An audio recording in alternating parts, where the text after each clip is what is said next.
Party people, can yo get funky? Suicide folks, can yo get funky? Can yo get funky? Yeah, just hit me.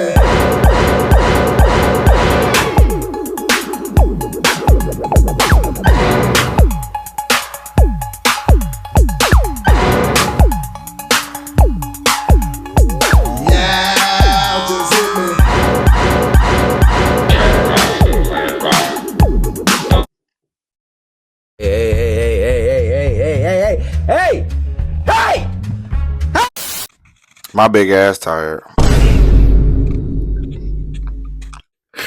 You ever like do too much and then halfway through you realize you're doing too much, but you already gotta commit to the bit, but you just feel the fatigue and the energy just slowly just draining from you like a banana peel. What? You thought you ate that?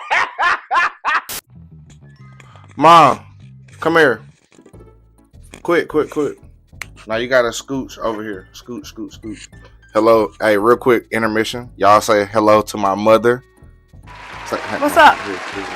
Hello, how are you guys doing? Hold it. Oh. Hi. Hello. Back up. That's it.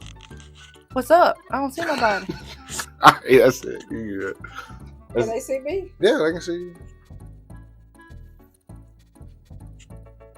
They ain't saying nothing.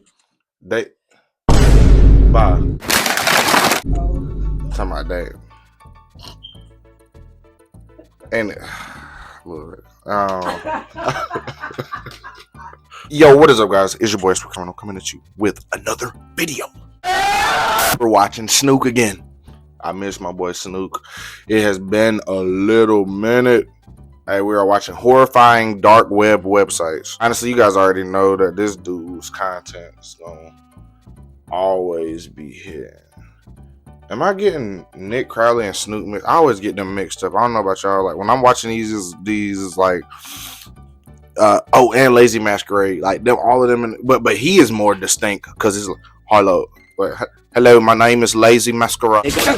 Before we get started, I think you guys know what I'm about to ask for. Like the video. I know where each one of you live. I have all of your addresses. Paul, you want to go there, Paul? Don't play with me. Like the video, and no one has to die. Most of the internet you'll never see. Okay. What we scroll through every day, the websites, the news, the videos. Hope y'all got y'all snacks. Beneath it lies something hidden. Encrypted servers, anonymous identities, and doors that were never meant to be open for the public. This is the dark web. And while it's known for illegal activities, weapons sales, and stolen identities, that's not even close to the worst of it. Go deeper and you'll find forums dedicated to human experimentation, marketplaces for death, and videos that should never exist. And that's exactly what we are getting into today. And before we dive in, make sure to hit the like button, subscribe to the channel, because the channel's goal is 1 million subscribers. Everybody go subscribe, show my boy Snook some love, you know. Let's get into some dark web websites. We in this for a little bit. Go get some snacks. Pause the video. I'm gonna be here waiting. Organ trade rings. Dang, that's how we starting, Snook? Organ trade rings? Yes. Call it a market, as if human bodies were inventory in a shop. Behind layers on the dark web and a veneer of legitimacy, the dark web organ trade runs on hospitals that won't ask questions, middlemen who smooth over the paperwork, and buyers desperate enough to risk the force of the law. Everybody dirty. The blatant objectification of humans into numbers allows heinous organ sales to flourish. On these forums, brokers anonymously list kidneys, livers, hearts, and other body parts, using Bitcoin to hide from the banks. The dark web essentially runs an auction house for human organs. Undercover journalists and agencies this is just happening have confirmed as we that speak. the illicit organ trade thrives online. These groups span the globe, connecting suffering refugees willing to do anything to survive, with wealthy patients also willing to do anything to survive. This issue is further exaggerated by the legal retailers.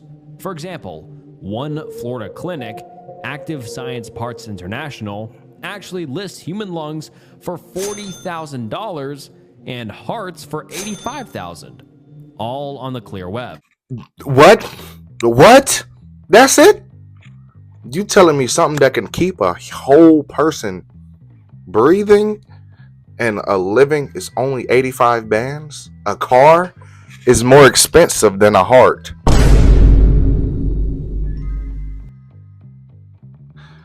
Is this camera on me? Is this camera on me? Yes, it's on. That's stupid.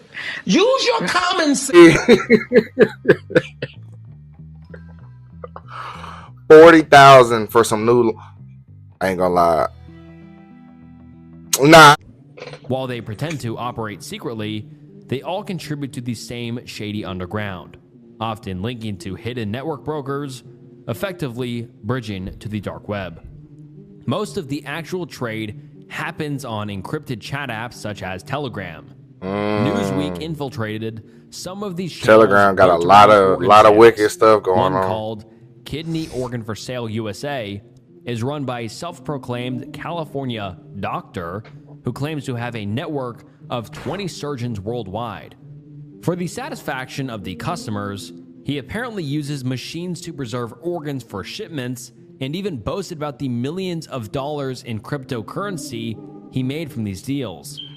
Other groups have list price menus like they're a bougie restaurant, and another style themselves like a mall, calling itself the largest shopping center for kidney, liver, bone marrow, and advertising entire transplant packaging. Gracious, bro. The utter lack of a shopping center for human body parts is crazy. Their body in desperation is truly disgusting. But clearly these doctors lack empathy and have no qualms about exploiting the anguished.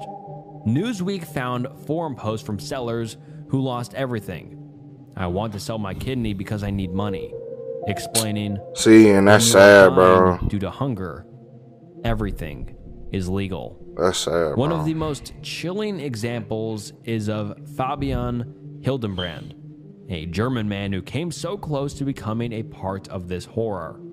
Hildenbrand was an apprentice graphic designer, struggling to pay the bills and support his girlfriend at the same time. Exhausted and feeling cornered by life, he desperately needed to find a way out of it. So he turned to the dark web. Initially, he just browsed randomly. He found normal sites, privacy enthusiasts and programmers. Then he hit the dark side, human trafficking, organ sales, and hitmen. He thought they were fake until he began to realize the harsh reality. Reaching a breaking point, he actually offered to sell one of his own kidneys. Yikes. And posted an ad on one of the many sites advertising medical exchanges. Within days, he received an offer from a middleman. He offered him 90,000 euros. Life-changing money for him.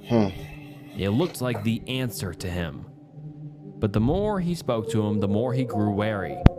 The man refused to reveal any identity and insisted on total secrecy. Of course. Eventually, he shook himself off. He stopped replying to the kidney buyer and grounded himself again. He finna come take it for free. Support from his friends and family. The underground organ gonna get a knock on your door at 3 a.m.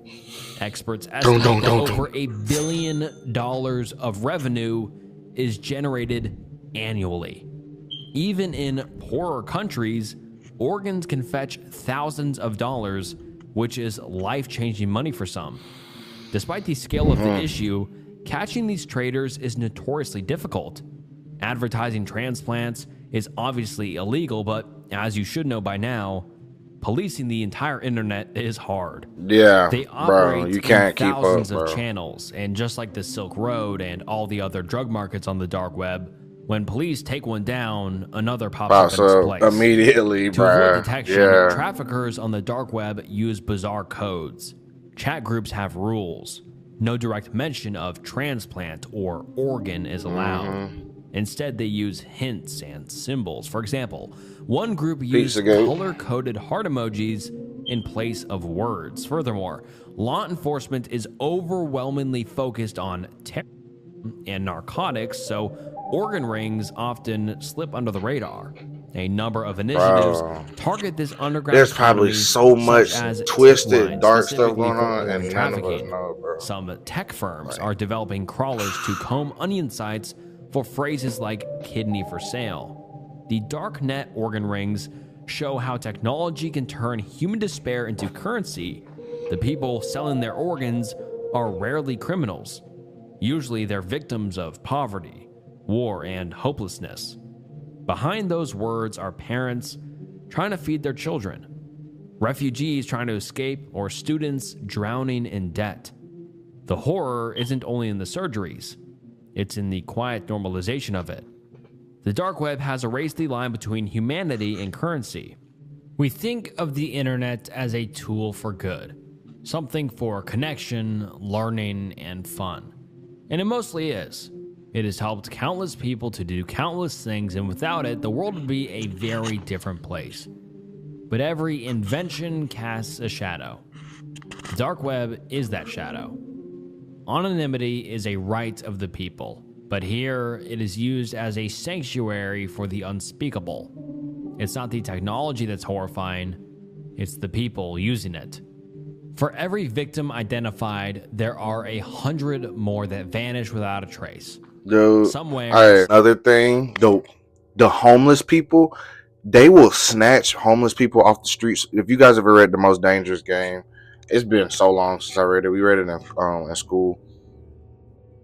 There are homeless people being snatched off the street and being hunted by billionaires for fun, like a true Squid Game type beat. But they're not signing up for it. And even in some places, I'm pretty much off the record, there's probably some billionaires who go up to homeless people and offer them Squid Game opportunities. There's just not a Netflix show about it. I mean, you know what I mean? That's in America. You know? And in a weird way, we're the twisted ones because Peep House, literally, Peep House Squid Game was the biggest thing.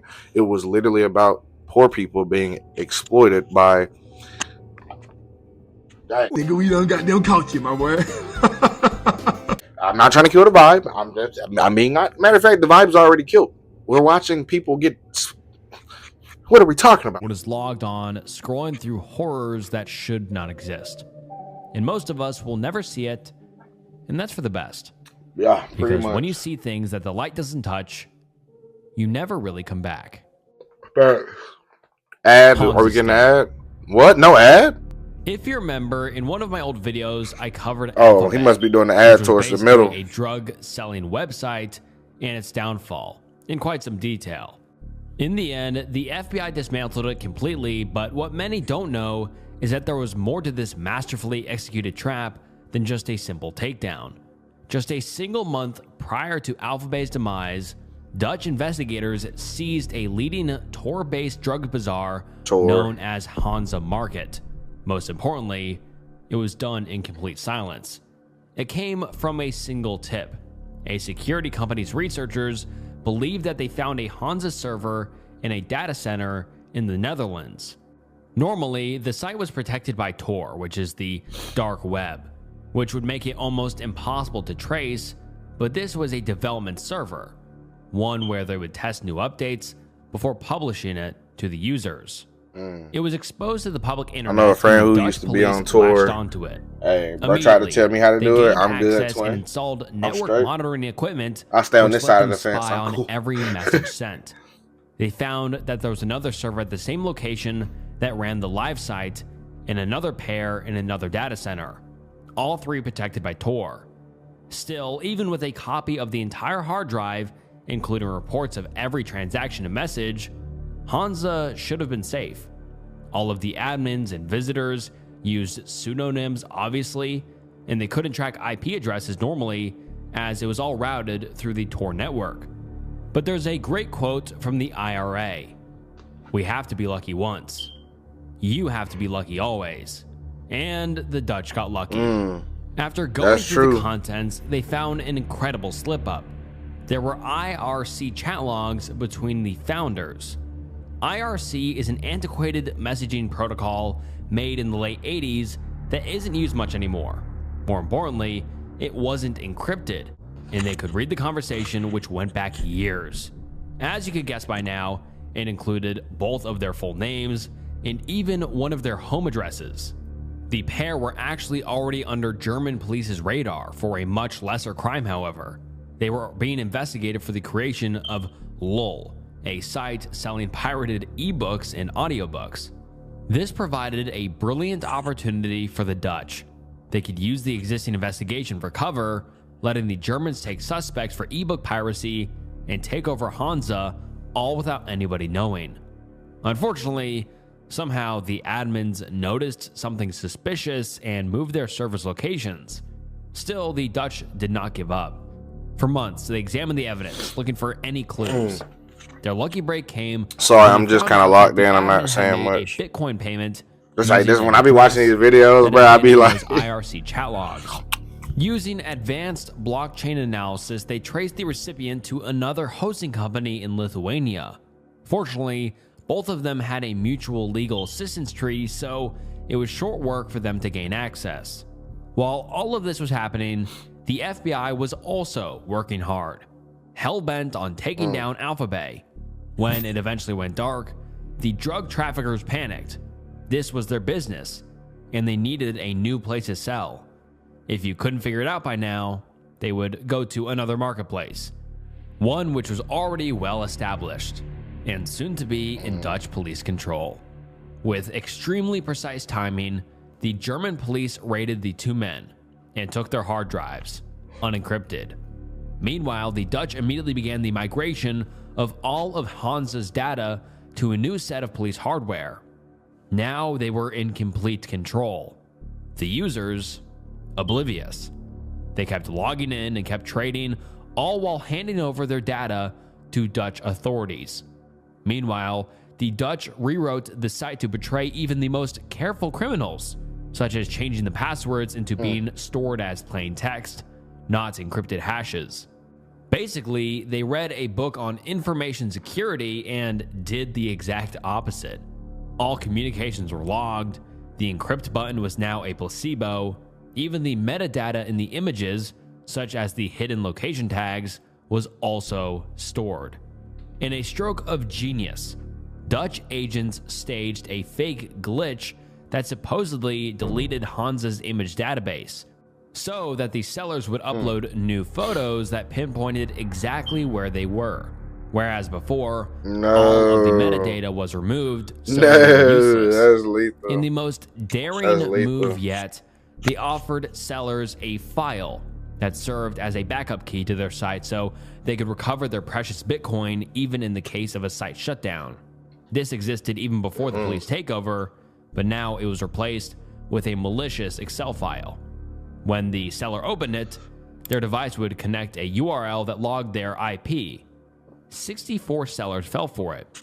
These guys stole more data than Facebook does. Now, that's impressive. And for legal reasons, that's a joke and alleged.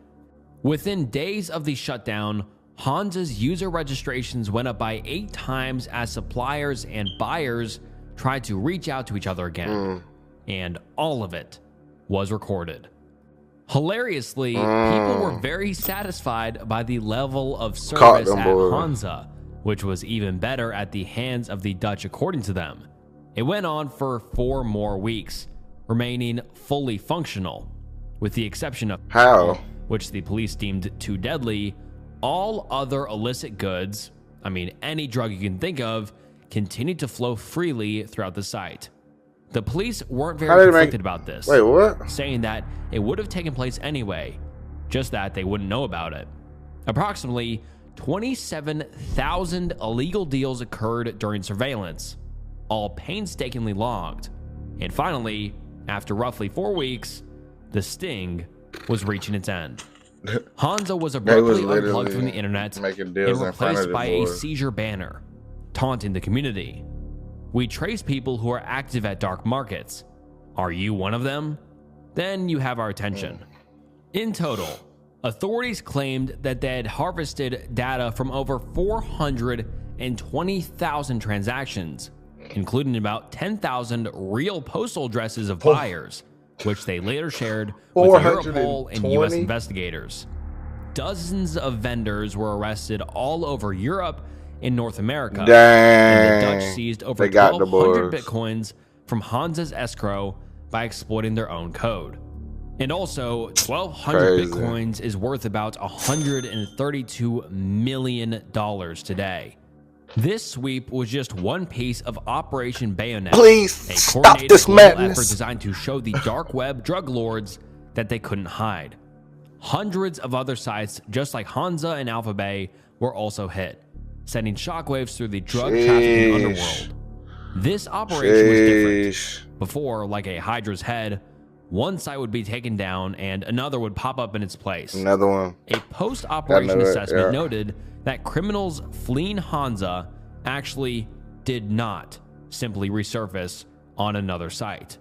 I They bet were they scared. didn't. All that Whether tra- it was a teenager in Ohio looking for drugs or a lawyer in Germany hooked on booger sugar, they thought they were making an anonymous purchase. Instead, Booger sugar. they'd just given the real identities to law enforcement. The message was clear. Clowns. The police could find you anywhere. As Wired put it, the police used their position at the top of Europe's largest dark web market to pull off increasingly aggressive surveillance.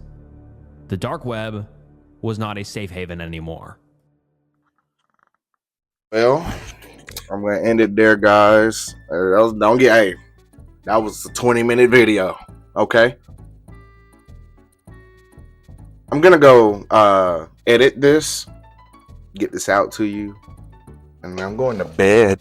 I do think it's crazy that these websites are just currently active as we speak, and nothing's happening to them. I mean, our president. Anyway, I love you guys. I will see you guys in the next video. Peace.